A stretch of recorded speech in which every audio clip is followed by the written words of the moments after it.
Estás escuchando el podcast de Proyecto Biblia. En los últimos meses nos hemos enfocado en el Sermón del Monte.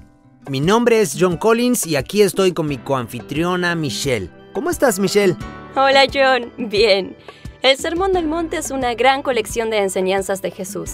Y justo en el centro de esta colección encontramos la oración que Jesús les enseñó a sus discípulos. Es corta y tiene solo 12 líneas. Y en las últimas 4 semanas la hemos estado repasando línea por línea. Finalmente, hemos llegado a la última línea de la oración de Jesús. Si aprendiste esta oración cuando eras niño, seguramente conozcas esta parte como no nos dejes caer en la tentación. Un momento. ¿Acaso Dios tiene por costumbre dejarnos caer en la tentación? Con ustedes, Tim Mackey. La palabra tentación, por lo menos para mí en español, en el habla de mi generación, tiene asociaciones muy negativas. Ahora bien, en la vida hay momentos duros. Momentos en que enfrentamos los supuestos límites de nuestro autocontrol. Momentos en que descubrimos cuáles son nuestras verdaderas creencias. En esos momentos podríamos decir, me siento tentado a elegir el mal. Pero el propósito de esos momentos es darnos la oportunidad de elegir el bien. En la Biblia, esos son momentos de prueba. Y la Biblia hebrea está llena de historias en las que Dios permite las pruebas, y a veces incluso las orquesta. Este es un excelente ejemplo de cómo una pequeña frase de Jesús puede tener raíces profundas en la Biblia hebrea. Mateo retoma el motivo literario de la prueba que está presente en la Biblia hebrea y deja un rastro de migajas de este tema por todo el camino en su relato del Evangelio en la historia de Jesús mismo. Dios nos va a poner a prueba. Y con eso en mente, esta oración nos invita a ubicarnos en un lugar de vulnerabilidad. Padre, me cuesta mucho controlar mis deseos y sé que debo crecer en eso. Esa es la clase de honestidad que nos anima a tener la primera mitad de esta línea. No me pongas a prueba. Gracias por acompañarnos. Aquí vamos.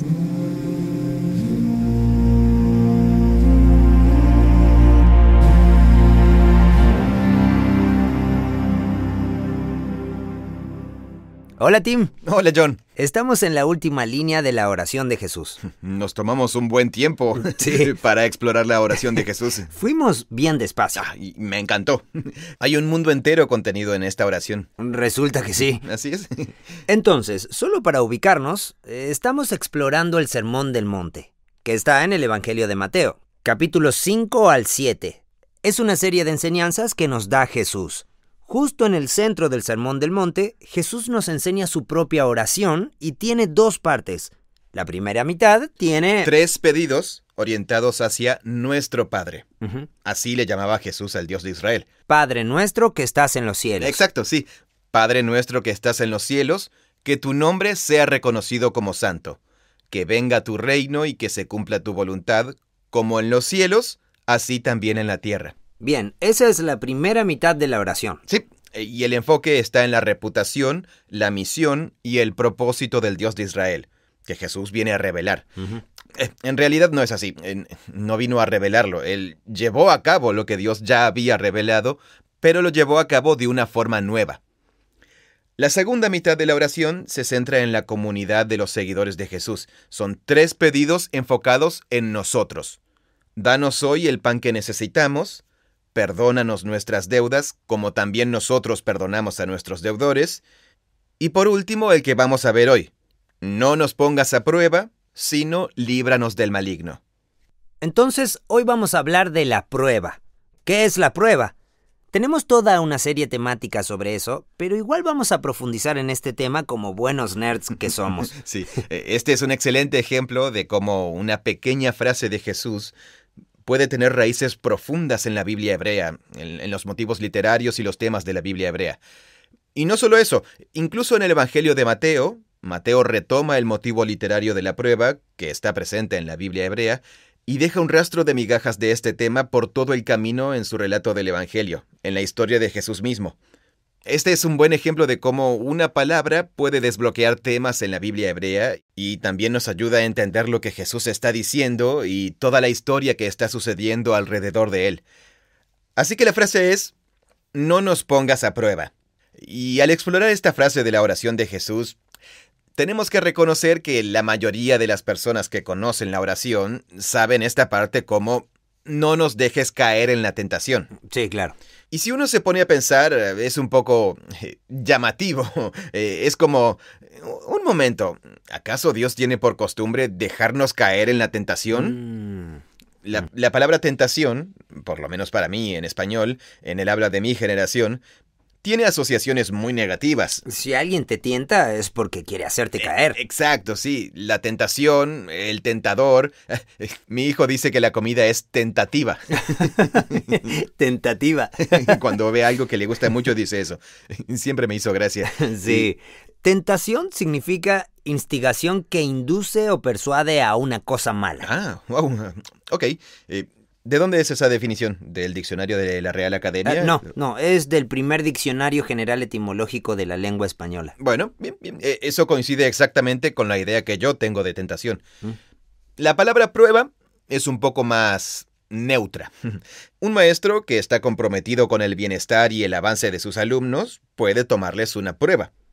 Un maestro sabio y sano sabe que a veces las pruebas son momentos clave, como hitos en el desarrollo de las personas, y pueden revelar la verdad sobre ellos, sobre los límites de su conocimiento y cosas así. Y esa es la idea aquí, que... Una evaluación. Sí, una evaluación. Revela la verdad. Veamos algunos otros casos en que se usa la palabra prueba en la Biblia, en otras circunstancias. En la famosa historia de José y sus hermanos, está ese momento en que José ha sido nombrado gobernante de Egipto, y sus hermanos llegan en busca de comida y terminan parados frente a su hermano, al que traicionaron hace más de una década. Pero no saben que es él porque está vestido de faraón. José los pone a prueba para ver si todavía son traicioneros. Estos tipos lo tiraron en un pozo y lo vendieron como esclavo a Egipto. Exacto, sí. Entonces él quiere saber, ¿puedo confiar en ellos? Así es. Los acusa de espías, los pone entre la espada y la pared, y después arregla las circunstancias para descubrir si han cambiado. Les pone la espada al cuello. Sí. Entonces les dice, sus palabras serán probadas. Uno de sus hermanos se quedará aquí, en prisión, y dejaré que los demás vuelvan a su tierra con comida y dinero. Si vuelven con su hermano menor o con su padre, sabré que están diciendo la verdad. Es interesante. José pone a sus hermanos en una situación difícil para descubrir la verdad sobre ellos. ¿Y los hermanos creen que la prueba es, están mintiendo sobre su familia? Sí, exactamente. Pero la verdadera prueba es, ¿ha cambiado su carácter? Exacto, así es. En el libro de Job hay una frase famosa en que Job describe a Dios y dice, en su mano está la vida de todo ser viviente. Luego dice, el oído pone a prueba las palabras que oye, igual que la boca distingue los sabores. Lo mismo pasa con la sabiduría. El oído pone a prueba las palabras. Es como un pequeño acertijo. Está muy bueno, ¿no? Sí, es como un detector de mentiras. Claro, sí. Es como, lo que estás diciendo no me cierra. Eso mismo. Es una habilidad que se aprende con el tiempo. Lo que está diciendo es que de la misma forma que puedes desarrollar tu paladar para apreciar las sutilezas de los sabores... Claro, como cuando vas a una de esas tiendas de café de especialidad aquí en Portland y la bolsa de café tiene una descripción con el perfil de sabor que dice notas de caramelo y nuez con un toque de arándano y un final de roble o algo así. Sí, siempre tienen un final. Tal cual, sí. Y a veces la descripción es útil y cuando lo pruebas es como, cierto, puedo sentir el gusto a arándano o lo que sea. Ya sabes cómo soy yo para comer. Nada más me arrojo la comida en la boca. Sí, no, es como que inhalas la comida. No llego a sentirle el sabor, porque ingresa directamente a mi cuerpo, Eso, así que... Sí, es algo digno de ver. Y no estoy diciendo que esto sea una virtud, ¿eh? Claro. Pero tomo esa imagen y la asocio a una persona que toma cualquier información que le dicen y directamente la cree, sin cuestionarla. Sí. Pero es importante tener discernimiento. Claro, exacto, sí. Entonces, así como el paladar saborea la comida, se toma su tiempo, distingue los distintos sabores y dónde están, el acertijo es que, de la misma forma, el oído sabio, pone a prueba las palabras. Entonces la persona sabia sabe que lo que decimos en realidad es una máscara de lo que realmente queremos decir, o lo que realmente pensamos. Y así el oído sabio traza un camino entre lo que queremos decir y lo que decimos. y discierne el verdadero carácter de las personas a partir de sus palabras. Y eso a veces implica no creer en lo que dicen o creer solo una parte. O poder entender el significado detrás de lo que están diciendo. Sí, tal cual. Bueno, tengo 28 pasajes que usan un vocabulario relacionado con las pruebas, pero se entiende la idea. Estamos hablando aquí de que hay un motivo literario en que el pedido sería: Padre, sé que sabes la verdad sobre mí. Me estoy poniendo en la posición de alguien que está escuchando a Jesús y Jesús lo invita. El Padre sabe la verdad sobre nosotros, pero sabemos por las Escrituras hebreas que hay momentos en que Dios guía a sus fieles escogidos a momentos de decisión. A veces Dios directamente invita a las personas a una prueba, como lo hizo con Abraham cuando le dijo... ¿Lo de Isaac? Sí, le dijo a Abraham sobre Isaac: devuélveme... Sí, dame a tu hijo. Devuélveme el hijo que yo te di. Otras veces, Dios permite ciertas situaciones.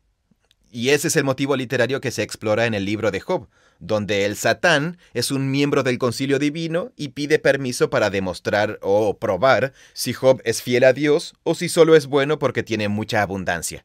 Si le quitaras todo, ¿seguiría siendo fiel?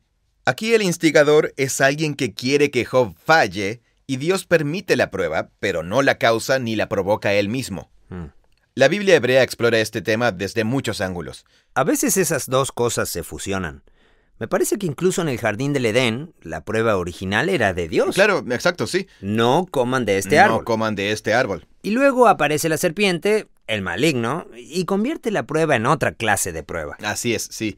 Y eso lleva al pedido que Jesús expresa aquí, que es: Padre, me encantaría no tener que pasar por una gran prueba de mi carácter. En general son difíciles y, por supuesto, siempre tienen un carácter formativo, profundamente formativo para las personas que las experimentan, pero no siempre son agradables. Entonces, en realidad, aquí hay dos tipos de pedidos. Uno es: preferiría no tener que pasar por una prueba. ¿Podrías no ponerme a prueba? Ah, bien. Y luego, lo que está implícito en la parte siguiente es: pero si me pones a prueba, entonces, por favor, líbrame del maligno. Qué interesante, amigo. Nunca había notado esa parte implícita en el medio. Siempre pensé que era como la misma cosa, que ser probado era equivalente a entrar en contacto con el maligno. Bien, entiendo, sí. Es como la historia del Éxodo, que comienza cuando el pueblo huye de Egipto y están parados junto al mar, y ahí comienza una serie de pruebas que Israel enfrentó en el desierto. Pero su primera prueba fue cuando estaban parados junto al mar y miraban hacia atrás. Y ahí está la serpiente. El ejército del faraón. Sí, representada por el ejército del faraón, que viene avanzando hacia ellos. Así que han sido llevados hacia la prueba. Entonces, el primer pedido sería: Señor, por favor, no me pongas en esta situación. No me pongas en esta situación. Pero ahora que ya lo has hecho, por favor, líbranos del ejército que nos acecha. Y Dios está en control de todo.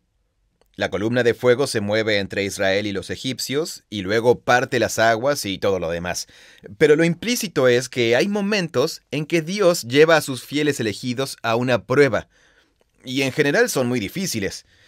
Y preferiríamos no tener que pasar por eso. Y como vamos a ver en breve, Jesús mismo, en un momento, hizo esta misma petición. ¿Ah, sí? Sí, pero ya vamos a hablar de eso. Porque lo que me parece a mí es que la actitud del superhéroe cristiano sería como: adelante, ponme a prueba. Si la prueba es para evaluar mi carácter y va a marcarme de tal forma que Dios sepa que estoy comprometido, entonces, adelante. Entiendo, sí, claro. O sea, no es que yo sienta eso. Sí, totalmente. Pero, ¿por qué Jesús no nos enseñó esa actitud? Que venga la prueba, yo puedo afrontarla, sé que puedo confiar en ti. Cualquier prueba que venga será para mi bien. Sí, creo que Jesús tiene Ponme a prueba y líbrame del maligno. Wow. ¿Por qué no fue esa la petición? Sí, ponnos a prueba y líbranos. Interesante. Creo que basado en algunas cosas que vamos a ver, creo que Jesús no tenía una opinión tan positiva de la naturaleza humana. O sea, él claramente sabe que los seres humanos están hechos a la imagen de Dios y que tienen que gobernar el mundo. Así que eso es un punto a favor nuestro. Pero como le dice a Pedro en el huerto de Getsemaní, el espíritu está dispuesto, pero la carne es débil. En general nos va mal en las pruebas, al menos en las más importantes. Y esos hitos pueden convertirse en momentos que marcan un giro en nuestro camino. Entonces, si tengo que pasar por una prueba, por favor, líbrame del maligno. Bueno, la petición también podría haber sido esa. Cuando tenga que pasar por una prueba, por favor, líbrame del maligno. Sí, así es. Como, por favor, que no sean tan difíciles, ni tan seguidas. No sé, creo que me parece muy fuerte, como que ni se me acerque una prueba. Puede ser que se vea así porque estamos tratando de desenmarañarlo y creo que esto está expresado como una maraña verbal a propósito, para provocar meditación. Jesús sabe cómo comunicarse con claridad. Entonces, que estas dos declaraciones parezcan contradecirse es intencional. Padre, por favor, no me pongas a prueba. Pero probablemente hay cosas en mí que necesitan ser expuestas y reveladas para que pueda llevárselas al Padre y pedirle que me ayude a crecer en estas áreas. Entonces, amigo, el pedido sería, si vas a ponerme a prueba, preferiría que no lo hagas, pero si vas a ponerme a prueba, por favor, líbrame del maligno. No lo hagas muy difícil y ayúdame. Y ya lo mencionamos por arriba, pero también está la prueba de confianza de la humanidad en el jardín. Claro, pongan su vida en mis manos. Así es. Dios es generoso, nos dio estos árboles. Hay un árbol que parece tan bueno como los demás, pero Dios dice que nos va a matar. Pero no se ve nada amenazante. Entonces, eso se convierte en una prueba de si van a confiar en que Dios es generoso o no. Si Adán y Eva hubieran orado, no nos pongas a prueba, ¿qué hubiera significado para ellos? Dios hubiera dicho, lo siento, el árbol está frente a ustedes, en el medio del jardín. Sí, no lo sé. Definitivamente ellos no oraron eso. Pero me parece interesante tu pregunta. ¿Y qué parte de eso te intriga? Parece que el árbol en el medio del jardín estaba diseñado para confrontarlos, sin importar si... Con una decisión. Con una decisión, sí. No podían esconderse del árbol. Para ir de un lado del jardín al otro, seguramente tenían que pasar frente al árbol. Sí, pasar cerca de él. Sí, y entonces Dios dice, todos los días voy a ponerlos frente a esta prueba. Entonces, si Adán y Eva hubieran dicho, Dios, ¿podrías poner una valla alrededor de ese árbol? ¿Podrías ponerlo en otro lugar del jardín? ¿Podrías hacer que seamos incapaces de verlo? ¿Podrías no ponernos a prueba? ¿Eso es lo que se suponía que oraran? Bien. Interesante. Bueno, la prueba representa una oportunidad importante en su colaboración con Dios. A través de sus imágenes humanas, van a gobernar el mundo en colaboración con Dios. Y esa relación va a tener que basarse en la confianza, como en todas las relaciones. Y lo que está implícito es que para gobernar el mundo, los humanos tendrán que aprender sabiduría, confiando primero en la sabiduría de Dios por encima de su propio entendimiento. Y a eso Proverbios le llama temor del Señor, que es el comienzo de la verdadera sabiduría. Eso es lo que dice la introducción a Proverbios. Entonces, preferiría no tener que pasar por una prueba diaria de mi carácter con ese árbol que está ahí. Claro, sí. Pero al mismo tiempo, en la sabiduría de Dios, eso va a hacer que florezca una verdadera colaboración y nuevos niveles de colaboración van a ser posibles. Tú y yo tenemos hijos pequeños, ¿cierto? El otro día estaba hablando sobre los dulces con mi hijo de 8 años. Un compañero de la escuela le regaló un Baby Yoda de plástico que lo aprietas y salen caramelos. Ah, sí, como esos dispensers de pastillitas. Sí, pero estos son caramelos redondos. Están guardados dentro de la cabeza de Grow, del bebé Yoda, que es hueca. Entonces, cuando le aprietas el pecho, se ríe y le salen caramelitos por abajo. Le salen caramelos en lugar de popó. Sí. Suena tan ridículo explicarlo en voz alta. Sí, amigo. En fin, el otro día estábamos hablando de que cada vez que pasa cerca de esta cosa... quiere un caramelo. Quiere un caramelo. Y estamos tratando de explicarle que hay algunos momentos del día en que... Bueno, cuando llegas de la escuela, sí, no hay problema que comas algunos caramelos. Pero cuando estamos por cenar, solo falta una hora o media hora para la cena, ya no podemos seguir presionando el pecho de Grow.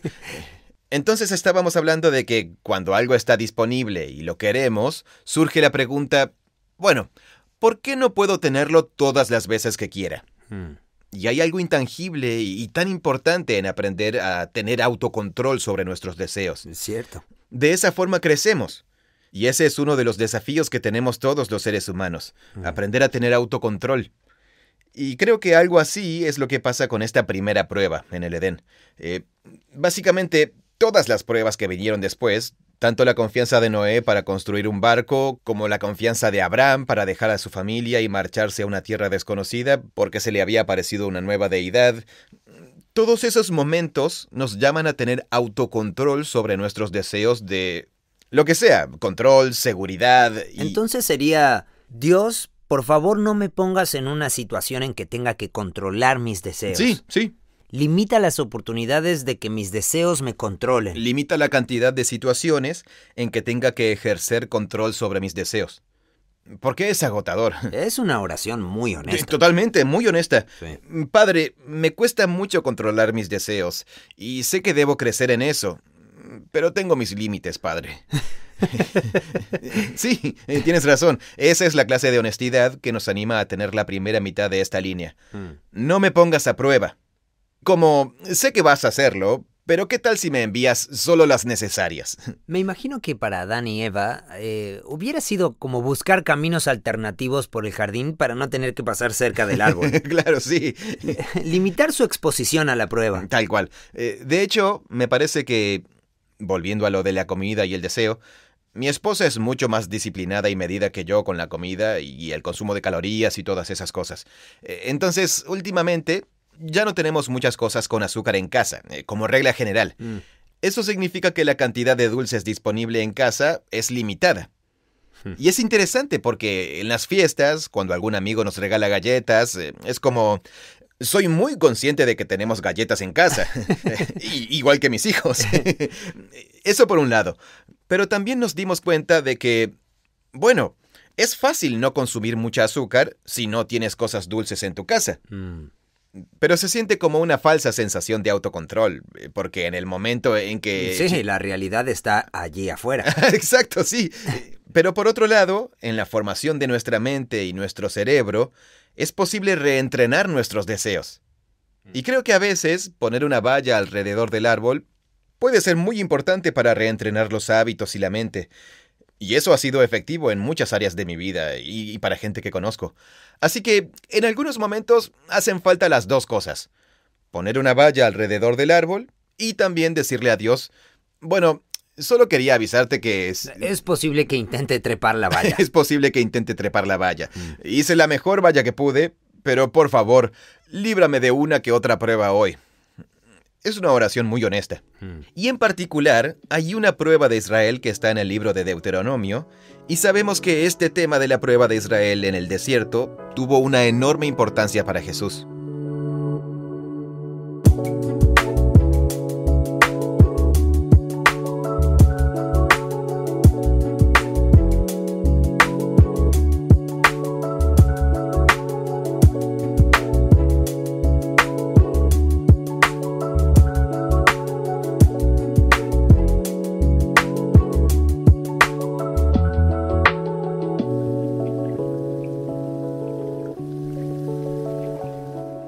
Podemos suponer que cuando Jesús reflexionaba sobre este tema, su atención se centraba en los discursos de Moisés en el libro de Deuteronomio, en el 5º libro de la Torá. Allí Moisés reflexiona sobre toda la historia del camino de Israel, pero sus destinatarios son los hijos de la generación del Éxodo, los hijos de los israelitas que murieron en el desierto. Deuteronomio 8 es un capítulo muy importante que se enfoca en este tema. Justo al comienzo de Deuteronomio capítulo 8, Moisés dice, «Todos los mandamientos que yo les ordeno hoy tendrán cuidado de ponerlos por obra a fin de que vivan y se multipliquen y tomen posesión de la tierra que el Señor juró darles a sus padres. Sigan el mandamiento y así serán fructíferos y se multiplicarán y vivirán en la tierra». Esto parece una especie de jardín del Edén. Acuérdate de todo el camino que durante 40 años el Señor tu Dios te hizo recorrer por el desierto para humillarte y ponerte a prueba con el fin de conocer las inclinaciones de tu corazón y ver si cumplirías sus mandamientos o no. te humilló y te hizo pasar hambre, y después te alimentó con el maná, comida que ni tú ni tus antepasados conocían, para enseñarte que no solo de pan vive el ser humano, sino de todo lo que sale de la boca del Señor. Es muy intenso. El que conoce la historia de la prueba de Jesús puede ver que... Él cita ese texto. ¿De dónde sacó esta frase y por qué la cita? Sí. Entonces, ustedes estaban en el desierto Ujú. y Dios los hizo pasar hambre. Y en ese hambre experimentaron la humildad de darse cuenta de que necesitaban algo fuera de ustedes mismos para sobrevivir y que no podían obtenerlo por sus propios medios. Ujú, sí. Mi verdadera fuente de vida, en realidad, no proviene de mi propio ingenio. No puedo crear mi propia vida. No puedo crear ni... Sí, ni puedo sostener mi propia No vida. puedo crear ni sostener mi propia vida. Necesito que me nutra algo que está fuera de mí. Así es. Y a veces estoy en una situación en que no tengo acceso a eso. Y entonces ese momento me confronta con mi propia mortalidad. Sí, y en este caso, él habla del maná, que era un tipo de pan muy único. Específicamente, en la historia, es un pan que solo viene en cantidades específicas y en momentos específicos. Cierto. Y esos momentos y cantidades específicos te obligan a darte cuenta todos los días de que no tienes la capacidad de obtener suficiente pan para vivir. Y entonces la lección que te enseña es que la vida que tenemos es una vida que recibimos puramente como un regalo de Dios. Entiendo. Sí, y es fácil pensar que en realidad sí podemos autosustentarnos en algunas situaciones. Cuando la cosecha es abundante, tengo comida almacenada, o tengo mucho dinero en el banco, tengo un trabajo seguro, o lo que sea. Así es fácil pensar que puedo sostener mi propia vida. Pero cuando estás en el desierto y no puedes, es evidente que eso era un espejismo. Tal cual. Ujú. Entonces, en el caso de los israelitas, Dios los puso en una situación en que toda ilusión de que podrían sustentar su vida por su propia cuenta quedó eliminada. Ujú. Y luego Dios les dio el maná, que era el sustento suficiente para un solo día. Y esa fue una gran prueba. Sí. Y lo que Dios dice es que esa prueba fue para conocer las inclinaciones de su corazón y ver si en verdad confiarían en Dios o si preferirían confiar en sus propios planes para su supervivencia. La prueba demuestra, hace visible lo que está en el corazón. Ese es el propósito de esta prueba.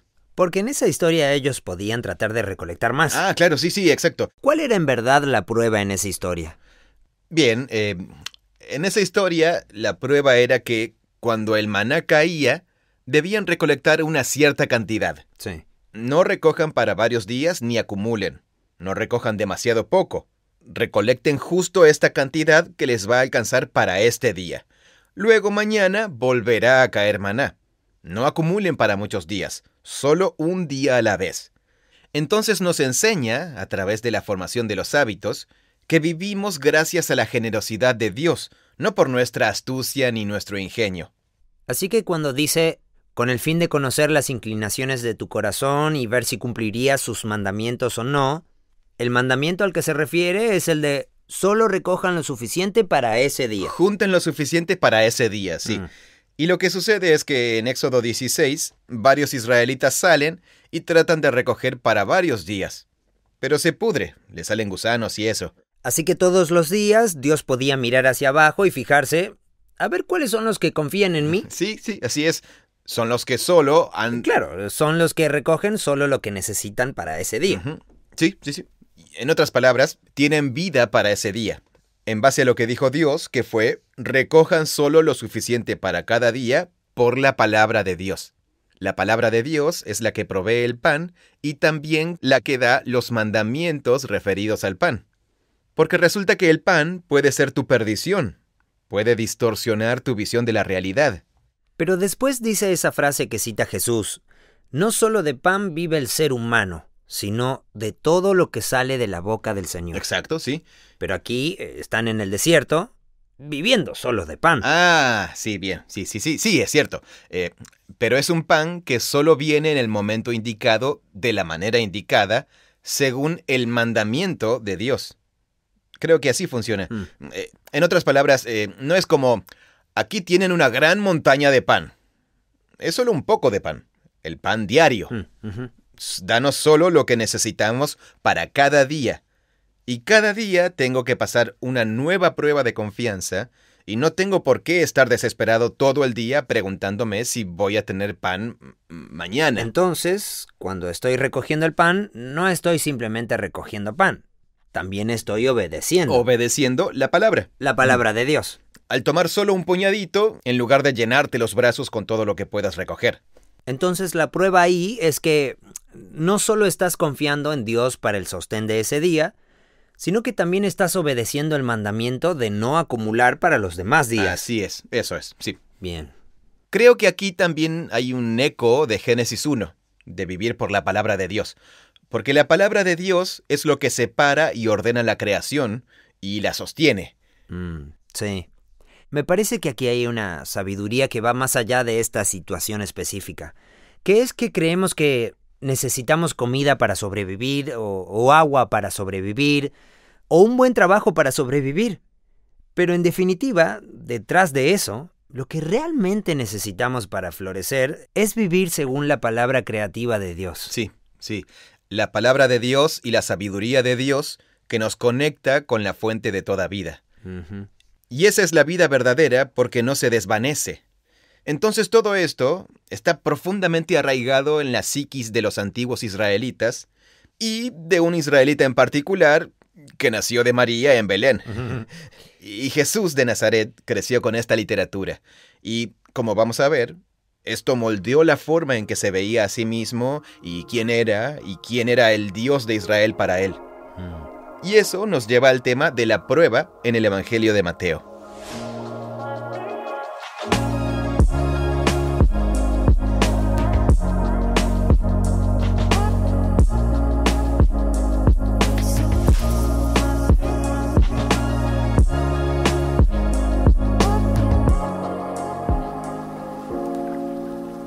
En Mateo capítulo 3 está la famosa historia del bautismo.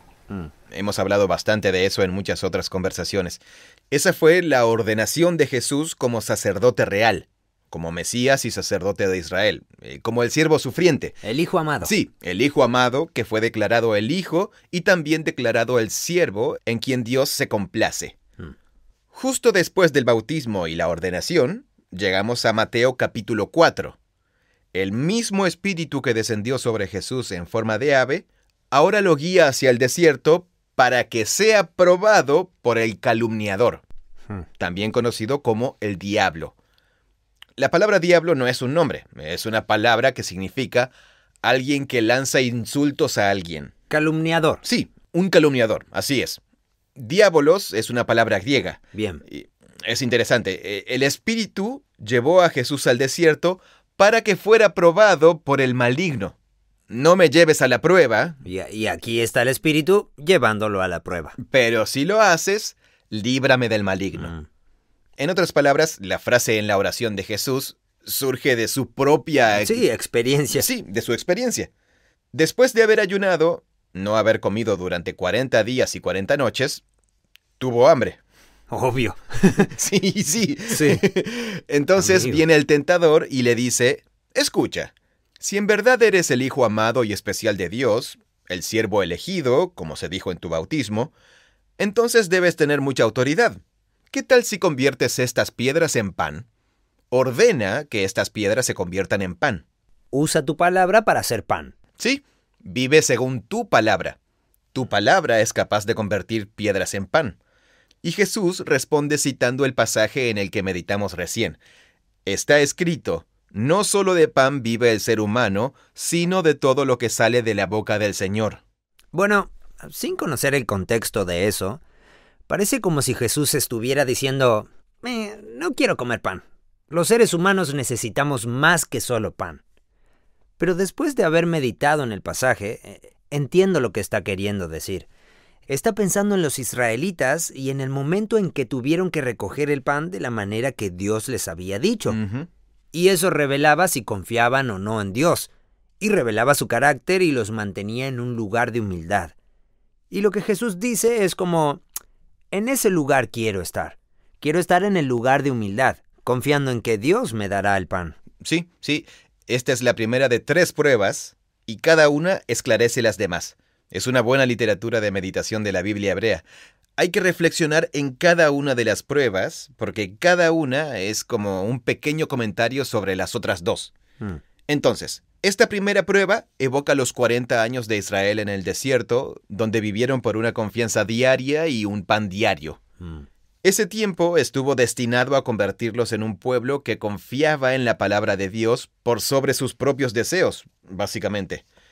El propio Jesús se sometió a sí mismo a esa clase de disciplina de los deseos. Y esto se conecta con la segunda prueba. El calumniador lo llevó a la ciudad santa. Está claro que esta parte se narra como en un modo visionario o en un estado alterado de la conciencia. Porque están en el desierto. Claro, están en el desierto. Pero de repente, ahora están en Jerusalén. Sí, y no se llama Jerusalén, sino la ciudad santa. Es parecido a cuando Ezequiel está sentado en Babilonia, pero visita a Jerusalén en una visión. Ah, bien. Aquí pasa algo similar. Además, nos damos cuenta porque la siguiente línea dice, y lo puso sobre el pináculo del templo. Sí. Ni siquiera están en la calle. Están en... Claro, sí. No es que llegó allí haciendo parkour. Claro, no. Y recuerda que el templo es un ícono de la montaña sagrada y cósmica donde el cielo y la tierra son uno. Entonces, estar en el pináculo del templo es estar en ese punto, el punto más alto. En cierta forma, es como estar en los cielos, sobre la tierra. Y entonces le dijo, si eres el Hijo de Dios, tírate desde aquí. Porque está escrito, y cita el Salmo 91, Él dará órdenes a sus ángeles acerca de ti, en sus manos te llevarán para que tu pie no tropiece en piedra. Fíjate en el motivo literario que surge de nuevo. Piedras en pan, y ahora pie contra piedra. La idea aquí es, escucha, eres el Hijo de Dios, lo que implica que Dios te ha dado su confianza y tienes una gran autoridad. Eres el elegido de Dios. Podrías poner tu vida en peligro a propósito y forzar la mano del Padre para que te rescate. Y esa sería una demostración bastante impresionante de quién eres. Sí, te haría quedar muy bien. Claro, exacto, te vas a lucir. Miren mi poder. Es una prueba interesante. Podrías demostrar públicamente quién eres creando una situación en que Dios tenga que rescatarte. El Padre tendría que rescatarte de una manera muy pública. Así todos comenzarían a seguirte. ¿No es interesante? Y Jesús le llama prueba. Sí, pero la da vuelta. Y ahora reflexiona sobre los momentos en que Israel probó a Dios en el desierto. Y cita Deuteronomio que dice, también está escrito en la Torá, no pondrás a prueba al Señor tu Dios. Eso evoca los momentos en que los israelitas tuvieron sed en el desierto y exigieron, quejándose y enojados, que Dios interviniera para darles lo que ellos querían. O, si Dios no nos da lo que queremos, nos volvemos a Egipto. En cualquier caso, es como tratar de poner a Dios en una situación difícil, como si pudiéramos obligarlo a servir a nuestros intereses. Sabemos que eres generoso, Dios, y tú lo prometiste. Hiciste una promesa y vas a tener que cumplirla. Así que aguanta nuestras quejas y danos lo que queremos. Así es. Esa es la segunda prueba. En la tercera, el calumniador de nuevo lo lleva a una montaña muy alta, es como un eco del pináculo del templo, y le muestra todos los reinos del mundo y su honor. Y le dice a Jesús, todo esto te voy a dar si te postras y me juras lealtad. Adórame. Y Jesús le dice, upago Sataná. Vete, oh Satán. Es difícil, no sé bien cómo... En español sería como, vete ser hostil. Vete opositor, aquel que se opone a mí.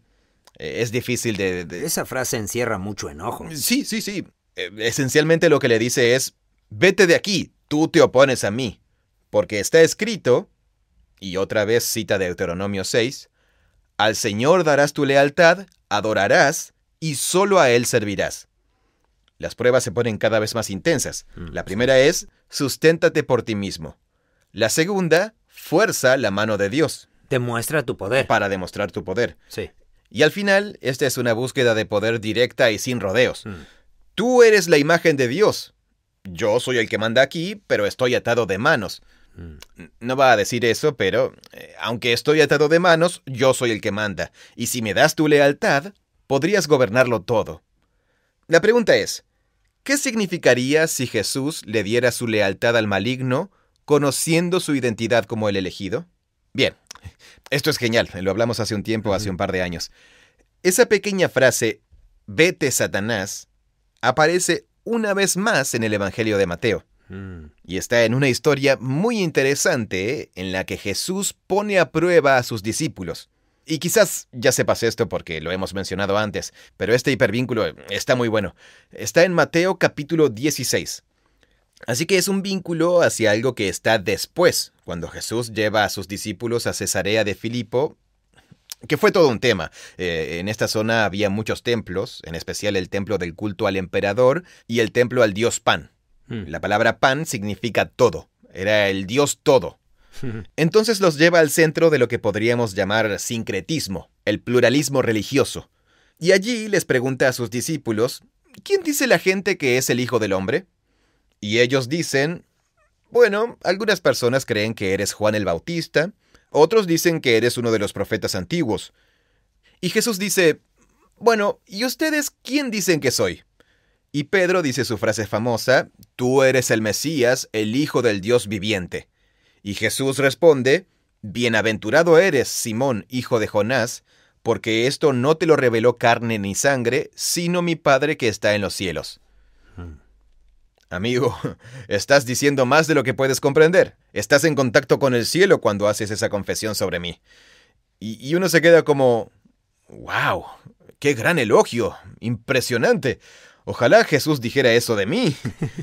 La historia que está justo después es, desde entonces, Jesús comenzó a mostrarles a sus discípulos que debía ir a Jerusalén para sufrir, ser asesinado y resucitar al tercer día.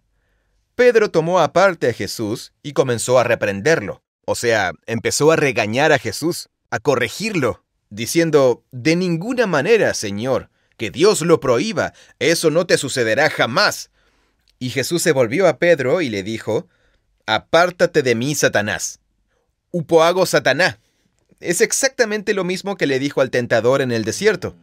Y se supone que nos demos cuenta de eso y que meditemos sobre esas conexiones. Porque el tentador en el desierto, el diablo, el tema en todas esas pruebas era, toma el poder. Sí. Hazlo a tu manera y demuestra lo fantástico que eres. Y cuando Jesús dice, esta es la forma en que voy a llegar al poder. Voy a morir, voy a ser asesinado y resucitado. Para Pedro es como, oh, no, ese plan está mal.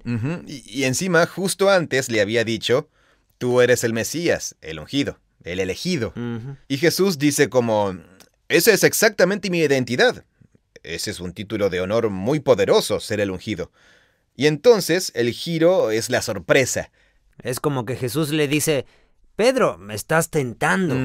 Me estás poniendo a prueba para que tome el poder. Sí, de la misma forma en que lo hace el emperador, con los santuarios que están por todos lados en Cesarea de Filipo. Yo ya conozco esta prueba. No me es ninguna novedad. Claro. Y lo increíble de todo esto es que su amigo más cercano se convierta en el vehículo de la prueba del maligno. Líbranos del maligno. No nos pongas a prueba, sino líbranos del maligno. Las pruebas del maligno pueden venir de muchas formas. Incluso, como en este caso, a través de una visión distorsionada del poder que me llega susurrada al oído de la boca de mi mejor amigo. Wow. Sí, es muy fuerte. Sí. Hay dos formas de gobernar el mundo. Lo que Jesús dice después de vete Satanás es, si alguien quiere seguirme, debe negarse a sí mismo, tomar su cruz y seguirme. El que quiera salvar su vida, en realidad la perderá, pero el que pierda su vida por mi causa, la encontrará. Wow, increíble. Y este motivo literario sigue presente hasta el final, con la última prueba de Jesús. Vimos su primera prueba, después esta segunda en el medio con su mejor amigo, y por último está su prueba final, que es en un lugar opuesto al desierto. Es más parecido al Edén. También es un huerto, el huerto de Getsemaní. Así que su primera prueba es en el desierto, pero se parece a la prueba del Edén. Y esta última es en un huerto. Entonces son como la apertura y el cierre. Claro. Lo que les dijo a sus discípulos fue, siéntense aquí mientras yo voy allí para orar. Y se llevó a Pedro y a los dos hijos de Zebedeo, Jacobo y Juan, y empezó a sentirse muy triste y angustiado. Y dijo, cita un salmo, creo que es el Salmo 42, estoy casi seguro. mi alma está muy afligida, hasta el punto de la muerte. Y después dice, muchachos, quédense aquí y velen conmigo. No se duerman. Va a ser una noche difícil. Ustedes son mis mejores amigos. Acompáñenme. Se apartó un poco, se postró rostro en tierra y oró. Padre mío, si es posible, aparta de mí esta copa, pero no se haga mi deseo, sino el tuyo. Y eso nos lleva de vuelta a la oración modelo de Jesús. Ya desde la primera línea, que se cumpla tu voluntad, se conecta con la prueba. Sí. Porque entregarme a la voluntad de Dios significa abandonar mis propios deseos. Interesante. Y eso es parte de lo que está en juego en esta prueba. Si voy a tener autocontrol sobre mis deseos y someterme al deseo de Dios o no. Entonces Jesús vuelve con sus discípulos y están dormidos. Así que le dice a Pedro, ¿no pudieron velar conmigo 1 hora? Hace mucho énfasis en Pedro. Aunque todos se durmieron, destaca a Pedro. Y les dice, velen y sigan orando para que no entren en la prueba. El espíritu está dispuesto, pero la carne es débil. Se fue por segunda vez y oró diciendo, mi Padre, si no es posible que esto pase a menos que lo beba, que se haga tu voluntad. No cita exactamente lo de no me pongas a prueba, pero en esencia está diciendo lo mismo. Muchachos, tienen que orar para no entrar en la prueba.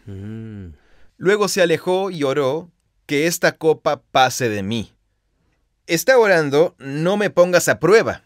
¿No te parece? Claro, sí. Esa es la implicación lógica aquí. ¿Y la copa sería? La copa de la justicia de Dios sobre Israel, que no fue fiel al pacto. Esa es la copa. Y sería la muerte, lo que va a sufrir. Sí, así es. Va a beber la copa. Y es un hipervínculo a Isaías 54, al Salmo 74 y a otro pasaje, uno de Jeremías, quizás el 25. Es la copa de Babilonia. La copa de ser conquistados por sus enemigos porque han sido infieles al pacto. Entonces aquí es lo Claro, ¿quién querría beber esa copa? Eso, nadie. Ni siquiera aquel que estaba destinado a beberla quería hacerlo. Cierto. Si hay alguien que podría haber dicho que venga la prueba, ese era Jesús. Sí, sería él. Pero ese no es su pedido aquí. Bien, todo este recorrido nos lleva a tu pregunta del comienzo. ¿Cuál sería la prueba del superhéroe cristiano? Recuerda que la palabra cristiano viene de Mesías. Sí. ¿Cuál sería la versión mesiánica La oración no debería ser, adelante Dios, ponme a prueba, puedo afrontarla, te voy a demostrar de qué estoy hecho. Y aquí Jesús dice, y cuando lo hagas, líbrame, ¿sí? Es una oración muy heroica. Sí, y aquí Jesús dice, por favor, no me pongas a prueba. Él sabe que va a ser puesto a prueba, pero aún así lo dice. Sí, es cierto. Es como que sabe que para el Padre tiene más valor que se lo pidamos, ¿no? O sea, cuando le pedimos, tenemos como... esto pasa con mis hijos.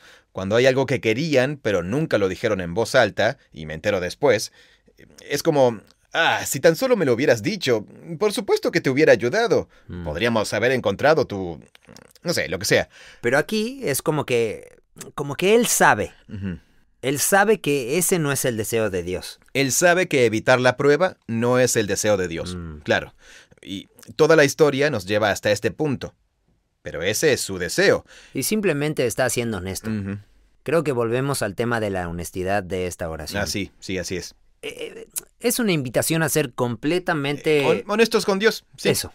Entonces, ¿cuánto más rico es el pasaje de Hebreos 4 en que un pastor anónimo, el autor de Hebreos, dice... Por lo tanto, porque tenemos un gran sumo sacerdote, Jesús, que traspasó los cielos, el templo celestial, Jesús, el Hijo de Dios, mantengámonos firmes en nuestra confesión. No tenemos un sumo sacerdote incapaz de compadecerse de la debilidad de nuestra carne. Esto es lo que dijo Jesús en el huerto, ¿no?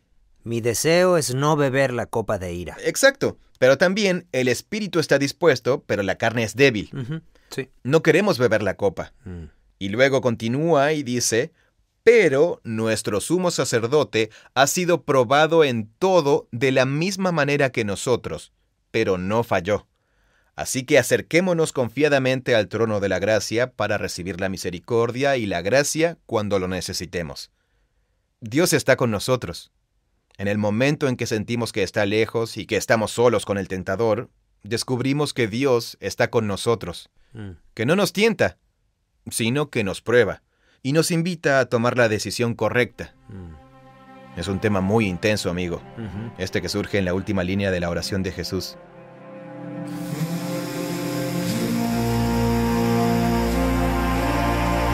Cuando oren, háganlo de esta manera. Padre nuestro que estás en los cielos, que tu nombre sea reconocido como santo. Que venga tu reino y que se cumpla tu voluntad, como en los cielos, así también en la tierra. Nuestra provisión diaria de pan, dánosla hoy. Perdónanos nuestras deudas, como también nosotros perdonamos a nuestros deudores. Y no nos pongas a prueba, sino líbranos del maligno. Esta oración está destinada a moldear a la persona que la ora todos los días. Y eso es lo que espera Jesús. Y podemos ver cómo eso va moldeando la imaginación de la persona a medida que permite que vaya cambiando su forma de ver todas las cosas a lo largo del tiempo. Y eso es lo que han hecho los seguidores de Jesús 3 veces por día en la tradición protestante, católica y ortodoxa en los últimos 2000 años. Si creciste en una tradición que no tenía esta práctica, te invito a que la adoptes.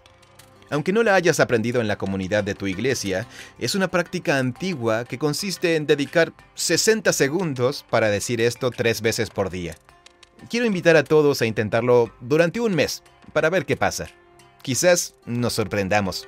Vamos a seguir conversando sobre el Sermón del Monte, y nos encantaría saber qué les ha parecido la serie hasta ahora. Proyecto Biblia es una organización sin fines de lucro. Nuestro propósito es experimentar la Biblia como una historia unificada que nos guía a Jesús.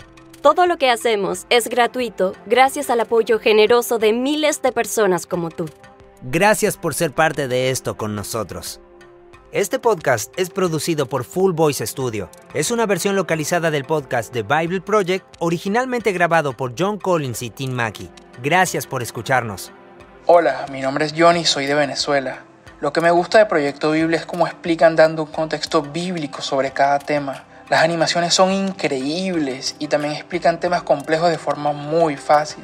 Creemos que la Biblia es una historia unificada que nos guía a Jesús. Proyecto Biblia crea recursos gratuitos para ayudarte a experimentar la Biblia. Todo lo que creamos está financiado por generosos benefactores de todo el mundo. Puedes ver toda nuestra biblioteca de podcasts, buscar otros recursos y realizar donaciones en nuestra página web proyectobiblia.com.